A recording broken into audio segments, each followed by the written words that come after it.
Hey, what's up, everybody? It's your boy Pharaoh coming back with a second video for today, focusing on the PlayStation State of Play we had today. Overall, I think I'm gonna give this show a 6 out of 10.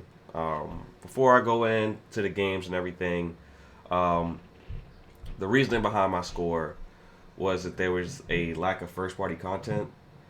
We saw a lot of games that uh, did not have release dates or even release windows. They were just shown as in development, almost as if it were a showcase, like an E3 show that you would kind of get, a roadmap, and that kind of not really the time of year for that in my eyes.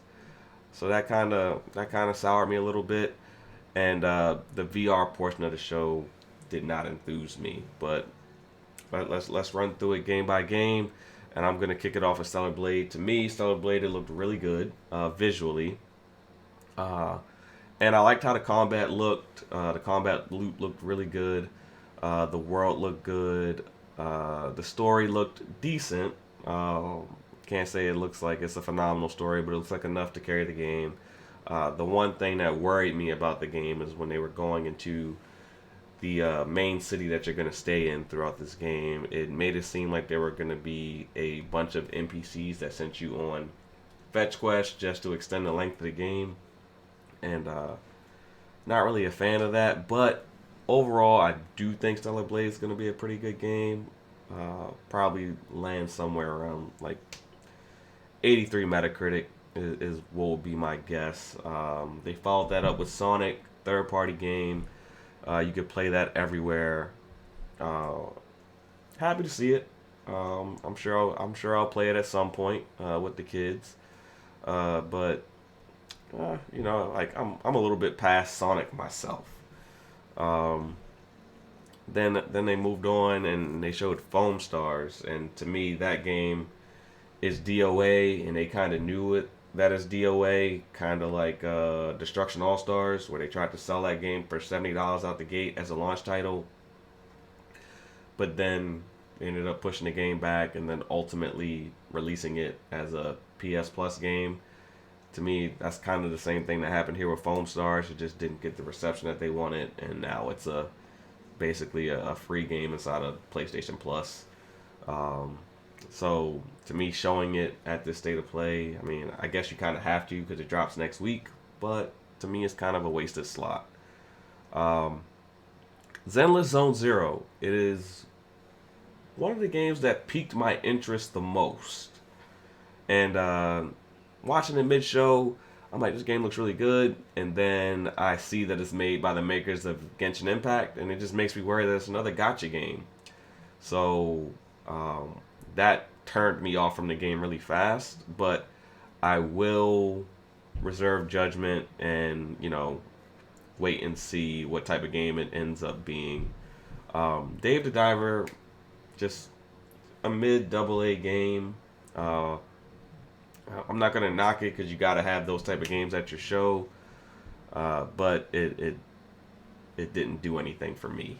Um, V Rising, that looked pretty interesting with the whole vampire type feel, and it kind of had that Legacy of Kain type looking feel. So yeah, definitely interested in that. Then we'll move on into Silent Hill. Silent Hill was a game that has been hyped about being remade for years. Um, Years and years and years. People have hyped this game coming out, that this game is going to be remade. People have missed Silent Hill so much, and what they showed today was just not indicative of, I think, what a Silent Hill fan would expect. Um, they showed a free to play game that was in a first person mode. To me, that didn't look too horrible. Um, but the second game that was made by Bloober Team, it really disappointed me. The enemies, they look very bland. Maybe it just needs a little bit more development time. The animations look kind of bland. The character models, they look bland.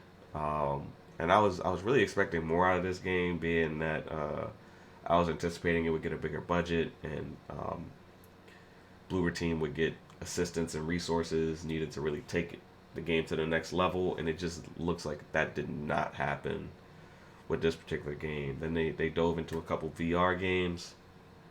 None of them appealed to me whatsoever. Uh, yeah, I have an Oculus, and if any of those games go over to the Oculus, maybe I might try the Metro Exodus game, but other than that, it's just didn't do much for me on the VR side. Um, then another game I was really looking forward to. It's coming out in the next couple months. Rise of the Ronin. This is a game that isn't going to get much more development time, and visually, it just did not impress me. I expected it to kind of be on par with Ghost of Tsushima visually, and it just wasn't. Uh, I did like the combat. I like the parrying and the countering. The finishers looked really good. Uh, but this is probably a game that I will not get day one. It is a game that probably I'll play once the rumored PS5 Pro comes out or it launches on PS5 Pro. Uh, Definitely interested in the game. It just the what they showed just didn't land for me to purchase it day one. Uh, Until Dawn, great game. I loved it on my PS4. If you haven't played the game, uh, I mean, I guess you could play the original version. The visuals aren't going to be that much improved. Um, or you could just wait for this new one to come out, and it's going to be a great experience for you. But for me, personally, it didn't land in the sense that I'm kind of getting tired of Sony um, abusing remakes and remasters from just a generation ago. When it comes to Last of Us or Uncharted or shit, they're just doing it with pretty much every big game. They're coming Spider-Man. They just keep doing it. So I kind of as much as I love the game, I would like to see Sony um, get away from it. I understand, like right now, they're a little bit behind due to their live service initiative and a bunch of those games being pushed back. But it's like at this point, it's starting to make them look creatively bankrupt. I think instead of doing all these remakes and remasters, you would just be better off doing what you're doing as far as supplementing your exclusive catalog with third party content and second party deals. Like Death Stranding 2. And Death Stranding 2 was the last game that they showed. Visually, that was probably the best looking game that they showed there. And the game looked really good. I didn't play the first one. So I don't really have much to say on it other than the game looked good. The combat, the little bit that they showed, it looked interesting. And the traversal looked pretty good to me.